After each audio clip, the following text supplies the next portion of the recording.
They always say there's nothing new in weaving. If you set the loom up in a particular way, you'll weave a particular pattern. As a textile designer, there are very few new patterns that I might discover, but the way I use the elements and the combination of colour and where I place the pattern makes it an original design.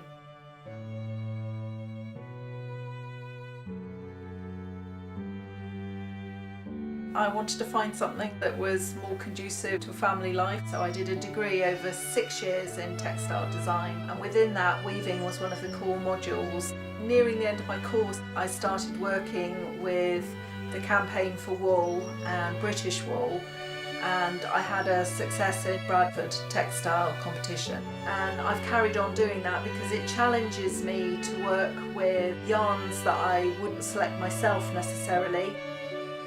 The start of a project can come from probably 4 main areas. It can start from the wool yarn. In Britain we have over 60 different breeds of sheep, so I might be working with a local farmer that produces their own wool from a small local flock of Cotswold sheep, but I really love the challenge of working with the qualities from a particular breed. The Herdwick with little white faces, they're written off as being a hill sheep that's only good enough for carpeting. And British Wool approached me to weave on the stand in a big interior design fair called Decorex in London. I was given 2 combs of Herdwick wool in 2 slightly different shades of grey, so I spent a lot of time developing a pattern that would work just using those 2 shades of grey, nothing else. I work with various weaving mills who specialise in production weaving, so it's important when you work with a client that when their stock runs out they can reorder exactly the same product. It might come from a natural curiosity to develop a pattern. Graph paper is used to record how you set the loom up, so which thread goes through which part of the loom. You can then record how you're going to develop the pattern so you can repeat it. A trip to Iceland, which just being there was inspirational.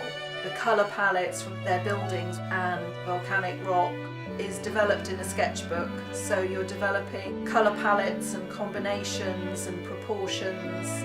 The Icelandic motif that I've worked a lot with was a symbol for protection that was carved in one of their door lintels. And I love this sort of hidden symbolism coming back to some degree of motif in my work. My practice is based on being a natural dyer, so I would source the material. It might be fresh, it might be dried plant material. I would then go through the process of dyeing the wool, and then with that wool I create my designs. Madder, it's one of the most reliable centuries-old dyes for red, and it comes from the roots of a plant that's native to Britain. Grow it yourself in a dye garden. It does take several years to establish enough root to dye with it. That is a real passion, to develop colour from natural sources. And I like to put a little bit of natural dyed colour to complement a natural grey from the fleece. In a lot of my designs, that would be my trademark if I have such a thing.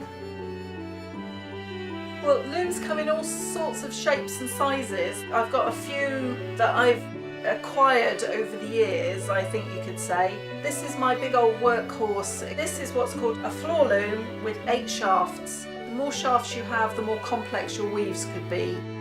This is called an inkle loom, were mentioned in Shakespeare's time, and typically they make narrow decorative braids.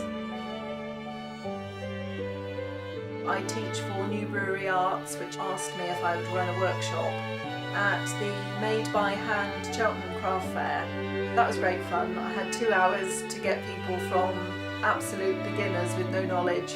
I only have one of each type of loom and they won't all fit in the car. Using a technique called a back strap with a device called a rigid heddle, and that enables absolute beginners to be weaving within minutes. They generally will produce a piece of weaving about 7 inches wide, and as long as they have time to weave. Everyone that does my courses just seems to love them, so I hope I'm doing it right.